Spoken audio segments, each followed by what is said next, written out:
van iemand. Baie harde stelling. En ek wil gou hoor of julle saam met my stem. Die persoon sê die volgende: as jy sukkel met iets, ek wil nie daai iets 'n naam gee nie, ek wil nie daai, maar as jy sukkel met iets, dan kan jy nie hemel toe gaan nie. Ja, halleluja. As jy sê jy het jou hart en lewe vir die Here gegee en jy hou aan sukkel, dan is jy nie werklik gered nie. Dis nie die waarheid nie. Sal julle saam met my stem as ek hierdie stelling vir julle gee? Jesus het afgekom sodat ons opgehef kan word. Ja, dis die waarheid, nee. Maar dit is vir my so interessant dat wanneer ons fokus op die geestelike dinge en spesifiek fokus op Jesus, mis ons baie keer wat Jesus werklik doen het. Ons mis Jesus se rol in ons lewens. Baie mense sal vir jou sê, ja, ek het Jesus aangeneem sodat ek kan hemel toe gaan en nie hoef hel toe te gaan nie. En dis waar dit stop. Dis waar ek dink 90% van mense se verstaan rondom Jesus is. Jesus is net daar om te sorg dat ek nie hel toe gaan nie. Nou, ons is besig met die boek van Hebreërs. En die boek van Hebreërs kom die skrywer en hy het spesifieke goeders waarop hy fokus. Nou, ons het nou al 2 boodskappe van Hebreërs vasgevat en vandag wil ek spesifiek fokus in Hebreërs 2 vanaf waar ek laas opgehou het, gaan die skrywer en hy verduidelik wie Jesus is. Hy verduidelik die rol van Jesus vir ons so mooi. Sy hart om my te doen is, ek verduidelik vir julle wie Jesus is, sodat julle kan ophou dit mis. Want ons mis so baie van Jesus, baie keer omdat ons verkeerd verstaan wie en wat hy is. Ek sê die volgende hierso. Ek sê, Jesus het gekom om gebroke mense te herstel. Stem julle saam met dit? Amen. Vrees te oorwin. Amen. Okay. En saam met ons te wandel in oorwinning in ons alledaagse lewe. So hier's 3 goeders. Hy het gekom te herstel, vrees te oorwin en saam met ons te wandel in ons alledaagse lewe. Ek dink baie keer mis ons die saam met ons wandel gedeelte in ons alledaagse lewe. Ons het hy het ons sondes vergewe gedeelte, het ons onder die knie, maar ons mis die vrees oorwin, ons mis die herstel, want as 'n mens die woord herstel gebruik, wat beteken herstel? Regmaak. Nou as iets reggemaak is, dan glo dit of nie, dan is dit nie meer gebreek nie. Nee? Dis hoe dit werk. So, as hy gekom het om my te herstel, my reggemaak het, dan is dit nie meer gebreek nie, dan gaan ek ons nou hemel toe. Okay, maar dan sê hy vir my ook, nou is ek by jou, sodat jy nie hoef te vrees nie, want ek hou jou hand vas, ek is met jou hier, en nou is ek ook hier, om saam met jou te wandel. Hy het nie gekom om my te herstel elke dag nie, hy het gekom om my te herstel. En hy hou my heel, want as dit van my afgaan het, sou ek myself elke dag gebreek het. As dit van jou afgaan het, sou jy jouself elke dag gebreek het, en elke dag jouself verongeluk het. Verongeluk beteken dood. As mense vra, as ek vir iemand sê, hy het verongeluk, is hy dood? Dis wat verongeluk beteken. As ek myself moes julle, sou ek myself elke dag verongeluk het. Jesus het gekom om my te herstel eens en vir altyd. Hy het gekom om vrees te oorwin in ons lewens. Ons is so geneig om terug te hardloop na vrees toe. En ons vergeet om saam met hom te wandel. Nou hoor gou wat sê die skrywer van Hebreërs vir ons oor Jesus. En julle moet nou konsentreer, want hierdie is nou lank. Hierdie is baie verse. So ek gaan stadig lees dat ek self nie deur mekaar word nie, want hy gebruik baie keer woorde. En ek is mos maar 'n klein ou. Maar hy begin in vers 5 en hy sê, want hy het die komende wêreld waarvan ons praat, nie aan engele onderwerp nie, maar iewers het iemand dit uitdruklik bevestig en gesê, wat is die mens dat u aan hom dink, of die mensekind dat u na hom omsien? U het hom vir 'n kort rukkie minder as engele gemaak. Hy praat nou hier van wie? Kyk. En hom met heerlikheid en eer gekroon. U het alles onder sy voete gestel. Deur alles aan hom te onderwerp, het hy immers niks oorgeslaan wat nie aan hom onderwerp is nie. Nou sien ons egter nog nie dat alles aan hom onderwerp is nie, maar ons sien Jesus met heerlikheid en eer gekroon. Hy wat deur sy lyding tot in die dood vir 'n kort rukkie minder as die engele gemaak is, sodat hy deur God se genade ter wille van almal die dood sou ervaar. Baie belangrik, hy verduidelik vir ons die rol wat Jesus speel. Hoekom het Jesus gekom? Dit was immers gepas dat hy vir en deur wie alles bestaan ten einde baie kinders tot heerlikheid te lei. Die leidsman van hulle verlossing deur lyding tot volmaaktheid sou bring. Want sowel hy wat heilig maak as hulle wat heilig gemaak word, is almal uit een. Om hierdie rede is Jesus nie skaam om hulle sy broers te noem nie, wanneer hy sê, ek sal u naam aan my broers verkondig, in die byeenkoms sal ek u lof besing. Hy gaan aan, en ook, ek sal my vertroue steeds in hom stel, en ook, kyk hier is ek, en die kinders wat God my gegee het, aangesien die kinders dan aan vlees en bloed deel het ook hy net so aan dieselfde dinge deel gekry, sodat hy deur sy dood, die een wat oor die dood mag het, dit is die duiwel, kragteloos kon maak. Jesus stelling, die duiwel is kragteloos gemaak. Ons gee die duiwel baie keer soveel eer, en sodat hy hulle, wat uit vrees vir die dood hulle lewe lank in slawerny verkeer het, kon bevry. Want hy is verseker nie oor engele besorg nie. Inteendeel, hy is oor Abraham se nageslag besorg. Daarom moes hy in elke opsig gelyk word aan sy broers, sodat hy 'n barmhartige en getroue hoëpriester kon word, om as offer te dien tot versoening van die volk se sondes. Want omdat hy self gelei het toe hy versoek is hy in staat om die wat versoek word te help. En dis waar die hoofstuk eindig. Dis 'n mond vol. Maar wat lees ons hierso? Wat hoor ons hierso? Jesus het gekom en hy het alles wat ons deurgaan, het hy deurgegaan. Alles wat ons moet deurgaan, het hy deurgegaan. Ons wat dink dit gaan so sleg met ons, hy het deur dit gegaan. En as 'n verskil is, hy het nou sommer aan 'n kruis gaan hang. En die ergste lyding wat daar ooit kon wees, het hy gelei. En hy het dit vir ons gedoen. Hy het dit nie vir die engele gedoen nie, hy het dit vir ons gedoen. Jesus het afgekom sodat ons kon gaan het. Jesus het afgekom sodat ons kan lewe. Jesus het afgekom sodat ons kan ewige lewe hê. Maar hy het ook afgekom sodat ons nie in gebrokenheid hoef te lewe nie, sodat ons nie hoef vrees te ervaar nie, sodat ons genesing kan ervaar. Jesus het afgekom om saam met ons te wandel in hierdie lewe. So ek gaan hierdie net vir ons opbreek in 'n paar stellings, sodat ons mooi kan verstaan wat hierdie skrywer vir ons sê rondom Jesus.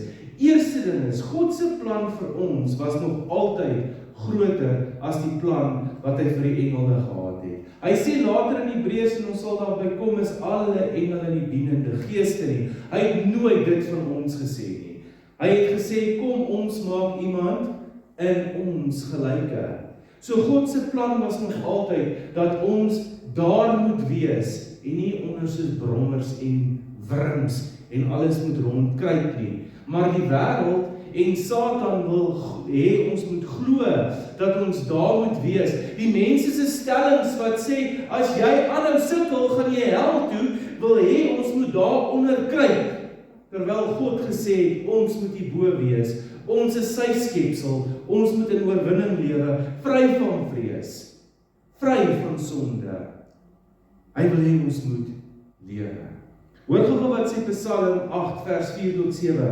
Wanneer ek na u hemelruim kyk, die werk van die vingers, die maan en die sterre wat u gevestig het, wat is 'n mens dan dat u aan hom dink, 'n mensekind dat u aan hom aandag skenk? Ek het hom net minder as 'n hemelse wese gemaak. U het hom met eer en majesteit gekroon. U laat hom heers oor die werk van die hande.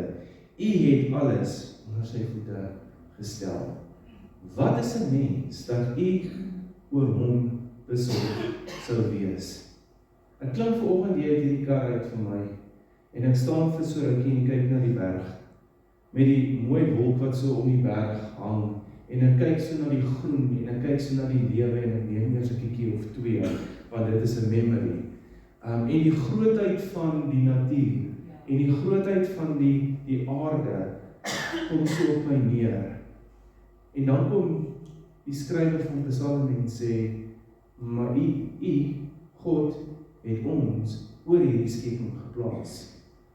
U het ons bestem om heersers te wees, om oorwinnaars te wees. Die skepping is groot. As jy nie aankyk en nie in Graaf-Reinet kan jy nog wel sterre sien, jy kan die Melkweg sien, dan voel dit vir jou soos 'n heeltemal 'n ander dimensie. Dis groot. Dis baie groter as ons. Maar God het gesê ons is belangriker as daai. Maar nou kom die duiwel en die duiwel wil dit wegvat.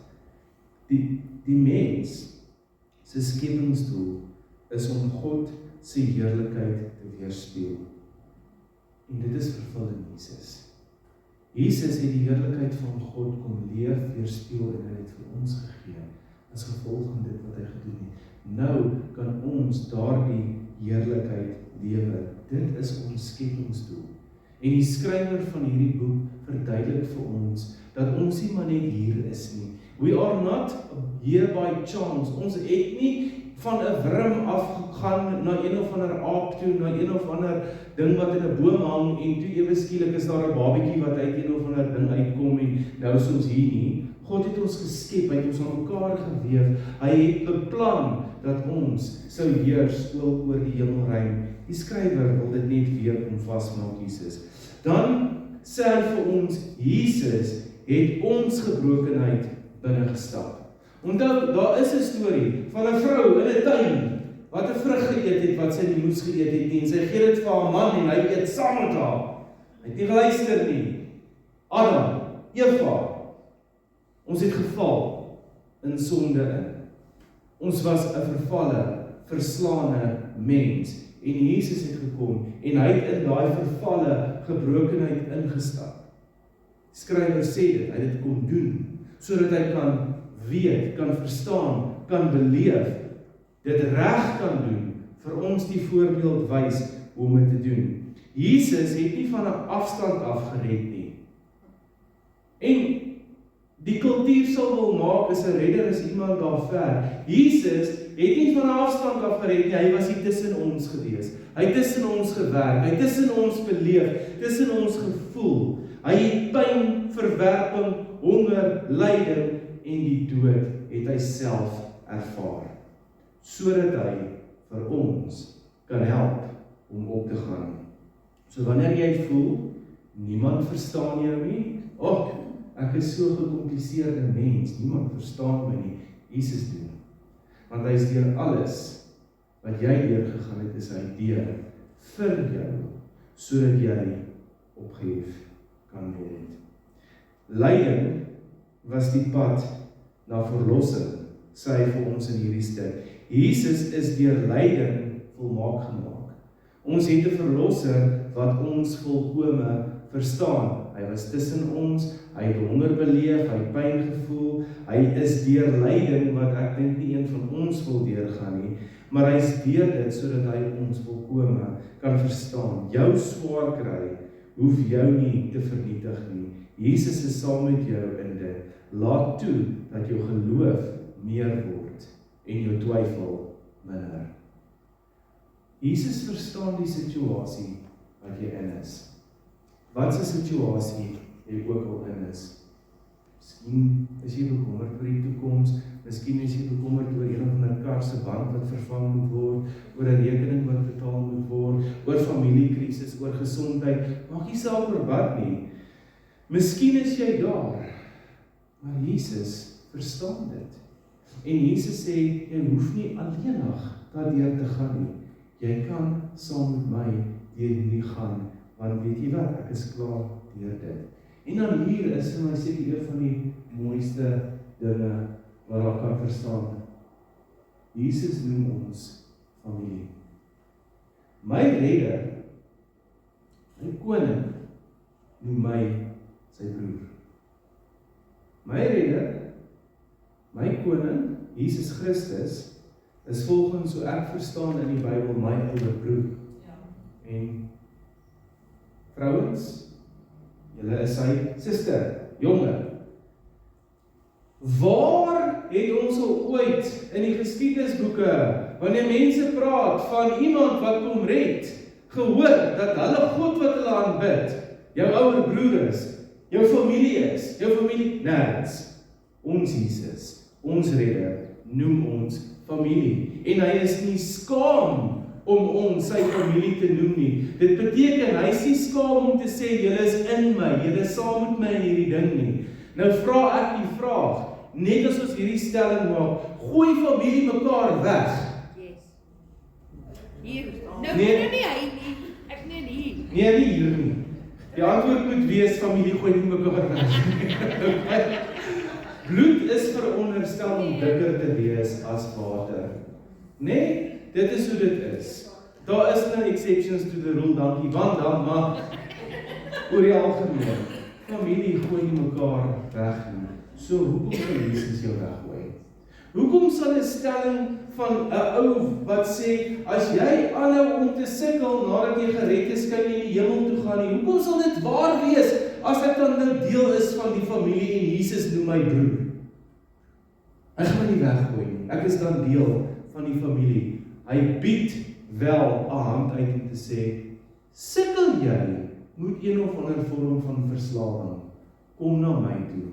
Ek het verslawing totaal en al oorwin. Ek het nie geval in daai trap nie. Ek het aan jou wys hoe om te doen, maar ek gooi jou nie weg nie. As dit van jou afhang, gaan jy jouself verongeluk.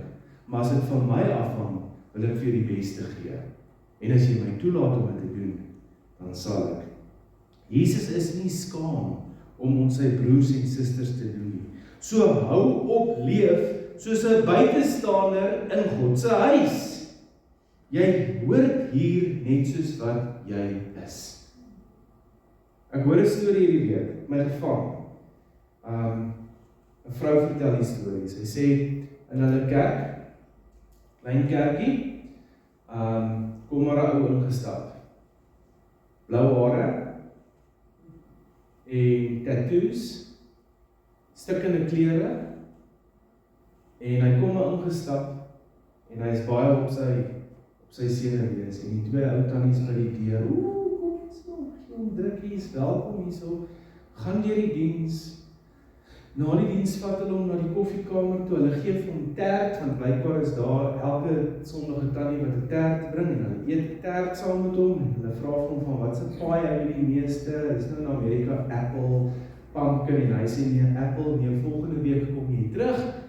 En ons sal sorg dat jy 2 apple pies kry, dan die 2 tannies wat nou so bak kan vir eens en vir altyd nou sien wie se is ook die lekkerste, dan kan jy so nou doen en die ou gaan huis toe. Die volgende week kom hy terug kerk toe en hy het sy blou hare uitgewas. Dit was toe nou net spray-on blou en hy het die tattoos afgetrek. Dit was daai sleevegoeders gewees en hy netjies se klere, hy lyk soos 'n netjiese man en die tannie sê by die huis, by die deur van toe hy afgestap kom. Hoekom het jy jou hare verander? Hy sê, nee, dit was maar net my look gewees, ek het so na van die kerke toe gegaan en so. Hulle sê, want ons het van jou gehou net soos wat jy is. Jy hoef nie te verander het nie. En baie keer het ons die idee, dat ons die hele tyd moet verander om in God se goeie boekies te kom. Jesus noem my klaar broer, hy noem jou klaar suster. Hy sê, kom na my toe net soos wat jy is. Soos wat jy is, ek hou van jou. As daar goedjies is wat moet verander, wat nie eer aan God, die Vader se naam bring nie, kom ons verander dit, maar ek like jou net soos wat jy is. Jy moet ophou om te twyfel, pas ek hier in, pas ek nie hier in nie. Jy moet ophou met daai ding van, wie gaan my nou sien? Een van die grootste goeders wat ek optel met mense wat die kerk kom besoek, en wat wil deel word van die gemeente, ek wil net nie hier voorkom staan nie. Want as ek hier voorkom staan, gaan almal vir my kyk. Ons is dan nou almal familie. Hoekom moet ons skaamte wees? Jy hoort dan hierso, dis jou plek. Maar daar's 'n leer wat vir ons vertel word, mense kyk neer. Ek gee nie om wat mense doen nie. Ek gee om dat Jesus, my ouer broer, vir my gesê het, jy is deel van die familie. En jy is goed genoeg. Jy is nie 'n buitestander nie. Jy is deel. Dan, die laaste ding, wat die skrywer erg op fokus in hierdie stuk is, Jesus het dood en vrees oorwin. Jesus het dood en vrees oorwin. Ons gaan nooit weer, as ons in hom is, en sy kinders is, God se kinders is nie, as Jesus my ouer broer is, as ons deel van die familie is, gaan ons nie weer doodgaan nie. Ons gaan van adres verander. Ons gaan op 'n stadium kom wat hierdie liggaam ophou werk, en dan gaan dit wat agterbly na hom toe gaan. Maar dood is oorwin in Christus. Hy betaal daarvoor, en toe ons hart en lewe vir hom gegee het, is ons lewendig gemaak, en dood het gesterf. En daarom hoef ons ook nie bang te wees nie, want ons weet waarna toe ons op pad. Ons weet van wie is ons deel. So wanneer uitdagings in ons lewe kom, laat dit kom, gee dit vir hom, hy is deur alles, hy het saam met ons gelei, deur die pyn, deur al die versoeking, gee dit vir hom, en sê, Here, ek gee my vrees vir U, help my. Jesus het gedeel in ons smart om die mag van die dood te oorwin. Vrees bind ons. Christus maak ons vry. Jy hoef nie deur vrees beheer te word nie, Christus het dit reeds oorwin. Maar dan kom mense, ek dink partykeer nie gelei deur die Heilige Gees nie, en sê, as jy aanhou sukkel, gaan jy wel toe. En wat doen dit? Miskien is my lewe nie op plek nie. Jesus het oorwin, ons lewe is in hom, kom ons lewe net saam met hom. En hy bied vir ons die beste lewe ooit. Jesus is hier om ons te help, hier en nou. Jesus is nie vir eendag nie. Jesus het nie net afgekom vir eendag nie. Jesus het afgekom vir hier en vir nou, om vir my te sê, ek is met jou. Hy sê dit in Matteus 28 vers 20, ek is met jou tot die einde van hierdie tyd, hier en nou. Ek stap saam met jou, ek doen al hierdie dinge wat die skrywer van Hebreërs vir ons so mooi verduidelik. Jy veg nooit alleen nie. Onthou, Jesus verstaan jou beter as wat jy dink. So ek sluit af met die volgende. Jesus het nie net gekom vir ons eendag nie, hy het gekom om ons te herstel. Ons was verlore, maar nou lewe ons. Hy het ons naam en hy het ons plek om herstel. Hy het gekom om vrees te vernietig in ons lewens. As vrees inkom, dan kan jy die deur oopmaak en sê, gaan maar deur. Daar's nie plek vir jou nie, want Jesus het dit klaar oorwin. Hy het gekom om saam met ons deur die lyding te stap. Partykeer het ons 'n kop seer. Partykeer het ons 'n seer rug, maar Jesus is saam met ons in dit. En 'n seer rug en 'n kop seer is nou net 'n voorbeeld, daar's partykeer erger goeters, maar Jesus is saam met ons in dit. En Jesus het gekom om ons te help om vandag getrou en in oorwinning te leef. Ons hoef nie te twyfel daar nie. So vertrou op hom, hardloop na hom toe. Moenie na jou eie raad en jou eie wysheid toe probeer hardloop nie. Hardloop na hom toe eerste. Leef soos iemand wat herstel is, nie soos iemand wat verslaan is nie. Die grootste verskil tussen iemand wat 'n verslawing oorwin het en bly terugval, is die volgende. Ek probeer en ek gaan weer dit nie reg kry nie. Jesus het dit klaar vir my oorwin. Ek kan so lewe. So die skrywer van Hebreërs verduidelik vir ons wie en wat Jesus werklik is. Hy is nie net vir eendag nie. Hy is nie net daar om seker te maak jy gaan brand nie. Hy is daar hier en nou, sodat ons in oorwinning kan lewe, 'n pad saam met hom kan stap. Hy is hier, sodat ons altyd na hom toe kan hardloop. Die beste ouer broer wat jy ooit sal wil hê, wat jy nooit sal wegkom nie. Here Jesus Christus, dankie dat U ons familie noem. Ek dink nie ons verstaan die voorreg wat ons het om daai stelling te kan maak nie. Dankie dat U ons familie noem en ons U kan familie noem. Here, dankie dat U nie gekom het net vir eendag nie, maar dat U gekom het vir hier en vir nou. Here, dankie dat ek nie hoef nie, maar dat U klaar het en ek kan in daai openbaring en in daai vryheid kan ek my lewe leef. Here, dankie dat U ons redder is, nommer 1, U bly koning. En ons aanbid U as koning, maar ons weet ook U is vriend en U is naby. Ons loof U daarvoor. Here, dankie dat U woord dit vir ons bevestig. Here God, dankie dat U planne oor ons sulke mooi planne is en sulke mooi drome is, dat U ons geskep het om na bo te wees en nie onder te lewe nie. Dis my gebed in die naam bid ons dit. En ek bid dat dit 'n openbaring sal wees in almal se harte. Here, en dat die openbaring nie net sal wees wie U is nie, maar dat die openbaring sal wees dat almal hoort en almal is welkom. Niemand is nie net nie en niemand is daar nie. Dit is my gebed. En dan bid ons dit. Amen.